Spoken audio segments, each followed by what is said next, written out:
ناظرین، بریک سے پہلے ہم بات کر رہے تھے ڈاکٹر شاہینہ قیوم کے ساتھ ٹی بی کے متعلق. آئیے بات چیت کا سلسلہ آگے بڑھائیں. ڈاکٹر صاحبہ، ایک چیز جو میں آپ سے جاننا چاہوں گا، جیسے کہ آپ نے ذکر کیا تھا کہ ترقی پذیر ممالک کی جب بات ہو رہی تھی کہ اس مرض کو غریبوں کا مرض سمجھا جاتا تھا یا غربت کے ساتھ اس کا گہرا تعلق سامنے آیا ہے، جیسے کہ وہ لوگ کم جگہ میں بھی رہائش پذیر ہوتے ہیں، یہ بھی ایک وجہ بنتی ہے پھیلنے کی. دوسرا، مدافعت کی بھی اگر بات کی جائے تو وہ بھی اسی طرف اشارہ کرتی ہے. تو میں آپ سے یہ جاننا چاہوں گا کہ وہ لوگ جو کہ دیہی علاقوں میں رہتے ہیں، کیا ہمارے نیشنل ٹی بی پروگرام کی رسائی وہاں تک ہے؟ الحمدللہ. مطلب اب یعنی کیونکہ پاکستان میں ٹی بی کا مرض بہت زیادہ ہے، اور اراؤنڈ ایک وقت میں ہم جو ایک اندازے کے مطابق 6 لاکھ افراد اس مرض میں مبتلا ہوتے ہیں پاکستان میں، اور تقریباً 3 سے 4 لاکھ نئے کیسز ہر سال اس پول میں ایڈ ہوتے ہیں. تو ٹی بی کنٹرول پروگرام کو مؤثر ہونا ہی ہے. اور اب ٹی بی کنٹرول پروگرام کے جو ڈاٹ سینٹر ہیں وہ تقریباً پورے ملک میں ہیں اور دیہی علاقوں میں بھی ہیں، اور اگر تھوڑا سا ڈھونڈیں تو گھر کے قریب ایک سینٹر مل جائے گا. کسی نہ جیسے بیسک میڈیکل ہیلتھ یونٹس ہیں یا ڈسٹرکٹ ہاسپٹلز ہیں، ان سب میں ٹی بی کے یونٹس ہیں اور دوائیں موجود ہیں. یہ نہیں ہے، اکثر جگہوں پہ، بہت کم ایسی جگہ ہیں جہاں کمپلینز ہوں، لیکن ورنہ دوائیں موجود ہیں. ایک اور تذکرہ جو آپ نے کیا تھا وہ یہ تھا کہ زیادہ تر لوگ جو کہ ٹی بی کا شکار ہوتے ہیں وہ پروڈکٹیو ایج میں ہوتے ہیں. بالکل. پروڈکٹیو ایج ریپروڈکٹیو ایج بھی ہوتی ہے. بالکل. تو اس مناسبت سے میں آپ سے پوچھنا چاہوں گا کہ وہ خواتین جو کہ ایکسپیکٹ کر رہی ہوں، حاملہ ہوں، یا جن کے بچے ہو چکے ہیں اور وہ ان کو دودھ پلاتی ہوں، وہ اگر ٹی بی کا علاج کروا رہی ہوں تو ان کو کس طرح سے اپنے علاج کو تبدیل کروانا چاہیے، یا کیا جا کر معالج سے رجوع کرنے کی ضرورت ہے جب آپ بچہ پلان کر رہے ہوتے ہیں؟ دیکھیں، پہلی بات تو یہ ہے کہ اگر ٹی بی کا مرض معلوم ہو جائے تو کوشش یہ کرنی چاہیے فیملی پلاننگ اور دوسرے اس سے کہ دوران علاج حمل نہ ٹھہرے. جی. یہ تو ایک آئیڈیل سچویشن ہے. ٹھیک ہے، لیکن ایسا ہو سکتا ہے کہ بھئی علاج چل رہا ہے اور حمل ٹھہر گیا، تو پھر بھی دوائیں نہیں روکنی ہیں، کیونکہ ایک صحت مند ماں صحت مند بچے کو جنم دے گی. ایک ٹی بی کے مرض میں مبتلا ماں ایک صحت مند بچے کو جنم نہیں دے سکتے. ٹھیک ہے، تو ٹی بی کا علاج چلتے رہنا چاہیے. اب یہ دیکھنا ہے کہ بچہ کب پیدا ہوتا ہے. اگر بچہ اس اسٹیج میں پیدا ہوتا ہے جب ماں جراثیم خارج کر رہی ہے، یا ابھی وہ اس کے جراثیم کی تعداد کم نہیں ہوئی ہے، یعنی علاج کا ابتدائی مرحلہ ہے، تو اس صورت میں پھر بچوں کو بچاؤ کی دوا پلائی جاتی ہے. INH پروفائلیکسس اسے ہم بولتے ہیں، وہ دیا جاتا ہے. 6 مہینے کا ایک کورس ہوتا ہے جو بچوں کو دیتے ہیں. اور اگر بچہ بعد میں پیدا ہوتا ہے، یعنی کہ اب ماں نیگیٹو ہو گئی ہے، اب جراثیم خارج نہیں کر رہی ہے، تو بس اس کو پھر BCG لگانا کافی ہے. جی. اس کے بعد اس کو کچھ اور کرنے کی ضرورت نہیں ہے.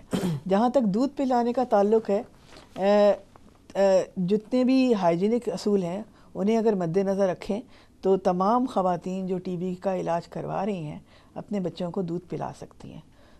علاوہ اس کے کوئی اور کانٹرا انڈیکیشن نہ ہو کہ بھی بہت ہی زیادہ بیمار ہے یا بالکل اٹھ ہی نہیں سکتی ہے، تو پھر ایک الگ بات ہے. کیونکہ ماں کے دودھ سے بہتر کوئی چیز نہیں ہے. جب ہم دوسرا دودھ پلاتے ہیں بچوں کو، اوپر کا دودھ دیتے ہیں، تو پھر بچوں میں دوسری بیماریاں جو پیٹ سے متعلق ہیں، ڈائریل ڈیزیز ہیں، وہ ہونے کے زیادہ امکانات ہوتے ہیں. تو اگر مائیں صحت کے اصولوں کو مد نظر رکھیں، کھانستے وقت منہ کو کور کریں، بچے کے منہ پر کھانسیں نہیں، بچے کے منہ پہ پیار نہ کریں، تو اور بہت زیادہ ٹائم بچے کے ساتھ نہ گزاریں، گھر کے دوسرے لوگ بھی بچوں کو پالنے میں مدد دیں، تو ماں آرام سے دودھ پلا سکتی ہے. اچھا ڈاکٹر صاحب، بدقسمتی سے جو ایک مریض ہوتا ہے ٹی بی کا، وہ مرض پھیلانے کی وجہ بھی بن رہا ہوتا ہے. اس مناسبت سے میں آپ سے یہ جاننا چاہوں گا کہ ایک دفعہ جب علاج شروع کر دیا جاتا ہے تو کتنا عرصہ درکار ہوتا ہے جس کے بعد وہ مریض مرض کے پھیلنے کا باعث نہ بنتا ہو؟ ہمارے ایک ٹیچر کہا کرتے تھے کہ سب سے زیادہ مرض پھیلانے کی صلاحیت کسی بھی ٹی بی کے مریض میں اس دن تک ہوتی ہے جب تک وہ پہلا ڈوز نہیں لیتا. جس دن وہ پہلا ڈوز لیتا ہے تو اس کے بعد اس کی صلاحیت کم سے کم تر ہوتی چلی جاتی ہے، اور پھر وہ علاج اس کا چلتا رہتا ہے، لیکن مرض نہیں پھیلا سکتا. ہم نے ایک اسٹڈی کی تھی کافی عرصہ پہلے، تو اس میں ہم نے دیکھا تھا کہ بعض مریض جو ہیں وہ 5 دن میں بھی نیگیٹو ہو جاتے ہیں، لیکن عموماً 2 ہفتے کے بعد عام طور پہ پیشنٹ جو ہے اس کے جراثیم اتنے کمزور ہو جاتے ہیں کہ وہ دوسروں کو نہیں لگتے، دوسروں میں اگر چلے بھی جائیں تو مرض نہیں پیدا کرتے۔ اچھا ڈاکٹر صاحبہ، 1980 کی دہائی میں اس مرض کی 2 نئی فارمز سامنے آئیں جو کہ بڑی خطرناک تصور کی جاتی ہیں، MDR اور XDR۔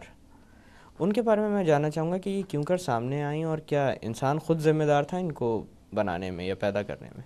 ہاں، یہ جو ہے یہ مطلب ٹی بی کنٹرول پروگرام کے لیے بہت بڑا چیلنج ہے MDR TB کا ہونا۔ MDR TB یعنی یہ ہم نے جیسے ذکر کیا تھا کہ 4 دوائیں ہم لوگ دیتے ہیں یا 5 دوائیں دیتے ہیں۔ اب اگر جراثیم ان دواؤں کے خلاف مزاحمت ڈیولپ کر لیں تو پھر یہ دوائیں مؤثر نہیں ہوتی، اور اس میں سے 2 امپورٹنٹ دوائیں ہیں ریفیمپسین اور INH۔ اگر ان کے خلاف مدافعت ہو جائے، مزاحمت ہو جائے تو پھر TB ٹھیک نہیں ہوتی ہے، پھر ہمیں ان کو خصوصی علاج دینے ہوتے ہیں، اور پھر اور دوائیں جو اور زیادہ مشکل ہیں اور زیادہ مہنگی ہیں اور زیادہ سخت ہیں اور پھر اور زیادہ ڈیوریشن کے لیے دینی ہوتی ہیں، یعنی تقریباً پھر 2 سال کا علاج ہو جاتا ہے کم سے کم، اور 8 مہینے 6 مہینے سے 2 سال اور 8 مہینے ان میں انجیکشن لگتے ہیں۔ تو پھر ہمیں اس طرح علاج کرنا پڑتا ہے، تو جہاں پہ علاج کی جو کاسٹ ہے وہ تقریباً 100 گنا بڑھ جاتی ہے۔ تو یعنی یہ اب یہ جو ہوتا ہے یوزیلی ہم یا تو دواؤں کو کمبینیشن میں نہ دیں، یعنی مریض نے سوچا نہیں میں ایک ہی گولی کھاتا ہوں، ایک ہی قسم کی دوا کھاتا ہوں، تو وہ پھر اس سے ریزسٹنس پیدا ہو جاتی ہے۔ یا پھر یہ ہے کہ ہم دوا جو ہے معالج کی بھی غلطی ہو سکتی ہے کہ اگر مریض ٹھیک نہیں ہو رہا تو وہ بس ایک ہی قسم کی دوا کا اضافہ کر دے، تو وہ پہلے سمجھیں کہ وہ دوائیں پریکٹیکلی 0 ہیں، اب ہم نے ایک دوا ایڈ کی تو اس سے بھی ریزسٹنس پیدا ہو جائے گی۔ تو اگر پہلے 2 دوائیں دے رہے ہیں، ایک اور ہم نے دے دی تو 3 دواؤں سے ریزسٹنس ہو جائے گی۔ تو اور پھر ہم لوگ جیسے پیشنٹ ہیں، جیسے جو لوگ علاج چھوڑ دیتے ہیں بیچ میں، پھر جراثیم جو ہیں وہ مطلب سمجھیں کہ جراثیم پہ لڑنا سیکھ لیتے ہیں نا قدرتی طور پہ۔ کچھ جراثیم یہ وہ آرگینزمس ہیں جن کے اندر سب سے تیزی سے ارتقاء سامنے آتا ہے۔ بالکل، یہ سب سے زیادہ اس میں میوٹیشن ہونے کے جو ہے نا بہت جلدی ہو جاتی ہے اس کے اندر، تو یہ جو ہے اس لیے ایکسپوجر جو ہے دواؤں کا اگر اتنا نہ ہو کہ اس سے مار سکے تو جراثیم اس سے لڑنا سیکھ لیتے ہیں۔ تو MDR کہتے ہیں اس قسم کو جراثیم کی جو ریفیمپسین اور INH سے کے خلاف مزاحمت رکھتا ہے، اور XDR کہتے ہیں اس قسم کے جراثیم کو جو اور زیادہ مضبوط ہوتے ہیں، جس میں کہ جو ہم اضافی دوائیں دیتے ہیں اس میں فلوروکوئنول اور انجیکٹیبلز ہوتے ہیں، اس کے خلاف بھی مزاحمت ہو، تو یعنی وہ اور بھی زیادہ مضبوط ہوتے ہیں۔